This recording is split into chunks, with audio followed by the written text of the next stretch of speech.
AI 값이 앞으로 10배 넘게 오를 수도 있다는 논증이 나왔습니다. 지금까지 AI 가격은 계속 내려왔습니다. 그 반대를 말하는 겁니다.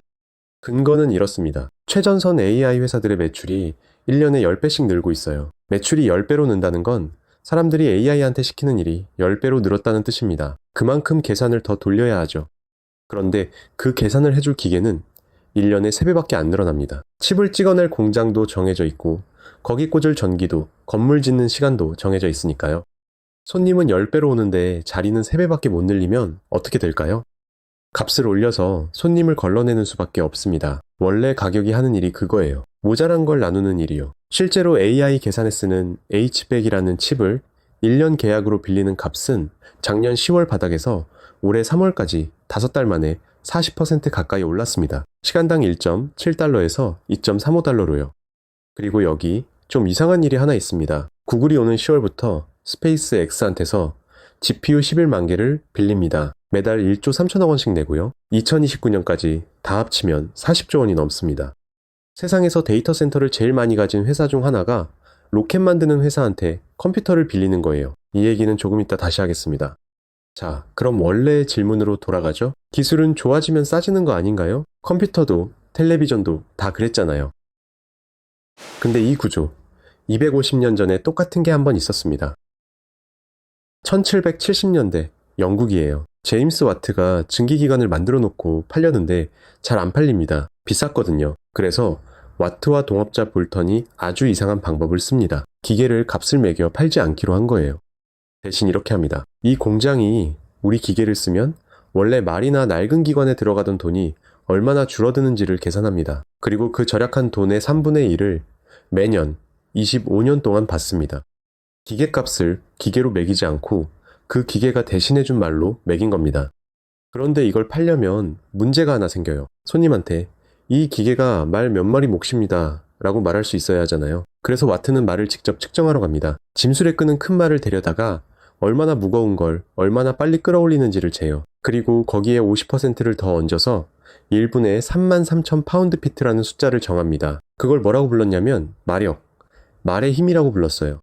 네, 지금 자동차 카탈로그에 적혀있는 그 마력 맞습니다. 물리학에서 발견한 단위가 아니라 250년 전에 기계를 팔려고 만든 영업용 단위예요. 심지어 실제 말이 하루 종일 낼 수 있는 힘보다 50%쯤 높게 잡혀 있습니다. 기계가 말보다 확실히 세 보여야 했으니까요. 여기서 오늘 진짜 하고 싶은 얘기가 나옵니다. 기계의 값은 그 기계가 얼마나 좋으냐가 정하는 게 아닙니다. 그 기계가 대신해준 사람이나 짐승의 값이 정해요. 그러면 AI는 어떻게 될까요? 지금은 우리가 AI한테 이메일 좀 다듬어 달라고 요약 좀 해달라고 시킵니다. 그 일의 값어치가 얼마나 되겠어요? 그러니까 싼 겁니다. 근데 만약에 GPU 한 대가 소프트웨어 엔지니어 한 사람 몫의 일을 온종일 해낸다면요? 그 순간 그 GPU를 빌리는 값은 성능이 아니라 엔지니어 한 명의 연봉을 향해 올라갑니다. 실제로 그렇게 계산하면 연간 3억 6천만 원어치가 나오는데 지금 시장 가격의 15배쯤 됩니다. 그래서 좀 불편한 결론이 나와요.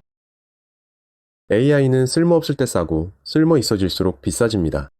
이건 우리가 소프트웨어에 대해 갖고 있는 감각하고 정면으로 부딪힙니다. 소프트웨어는 한 번 만들면 복사는 공짜니까 쓰면 쓸수록 싸지는 게 당연했거든요. 근데 AI는 소프트웨어처럼 생겼지만 돌리려면 매번 전기와 칩을 태워야 하는 물건입니다. 복사가 공짜인 쪽이 아니라 말이나 사람처럼 쓸 때마다 값이 드는 쪽에 가까워요. 아까 미뤄둔 얘기 이제 하겠습니다. 구글이 왜 로켓 회사한테 컴퓨터를 빌렸을까요? 돈이 없어서가 아니에요. 세계 최상위 부자 회사가 자기가 지어서는 도저히 못 따라가니까 남의 것을 빌린 겁니다. 돈으로 해결이 안 되는 게 생겼다는 신호죠. 그런데 여기서부터가 오늘 제가 제일 하고 싶었던 얘기입니다. 와트의 그 가격 방식이요. 지금 AI 업계에서 그대로 부활하고 있습니다. 원래 소프트웨어는 사람 수대로 돈을 받았어요. 직원 10명 있으면 10명분, 자리값으로요. 그런데 요즘 AI 회사들이 이걸 바꾸고 있습니다. 젠데스크는 AI가 고객 문의를 하나 해결할 때마다 1.5달러를 받습니다. 허브스팟은 올해 4월에 대화 하나 해결에 0.5달러로 내렸고요. 근데 여기서 중요한 건 값이 아니라 조건이에요. AI가 못 풀어서 사람한테 넘어가면 돈을 안 받습니다. 이거 뭐랑 똑같죠? 와트가 절약된 돈에서만 3분의 1을 걷었던 거라고 정확히 같은 구조예요. 일한 만큼이 아니라 해낸 만큼 받는 겁니다.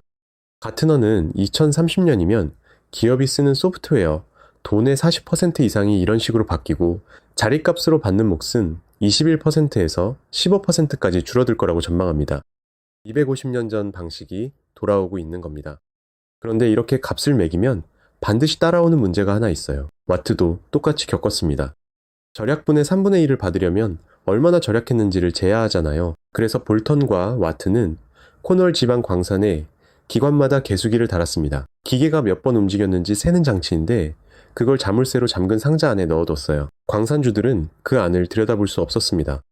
당연히 분쟁이 납니다. 광산주들이 항의해요. 기계가 짧게 헛도는 것까지 완전히 한 번 움직인 걸로 세고 있다고요. 그러니까 요금을 매기는 계량기를 요금받는 쪽이 들고 있었던 거예요. 그리고 그렇게 25년을 걷습니다.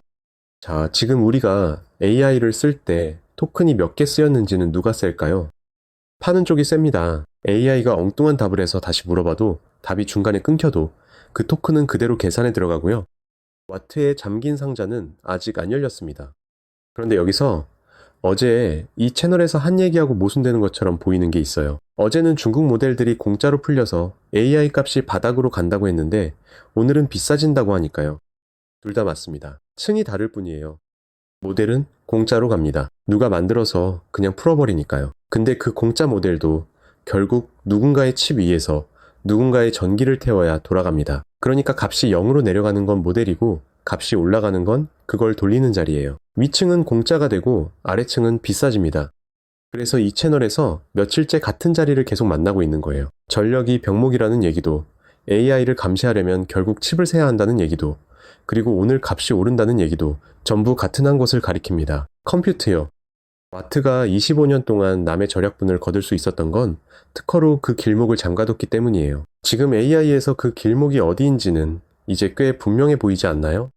그럼 우리는 어디에 서 있는가? 값이 0으로 내려가는 층에 있는지, 값이 올라가는 층에 있는지, 그리고 계량기를 든 쪽인지, 계량기를 믿어야 하는 쪽인지, 그 질문이 앞으로 몇 년을 가를 것 같습니다.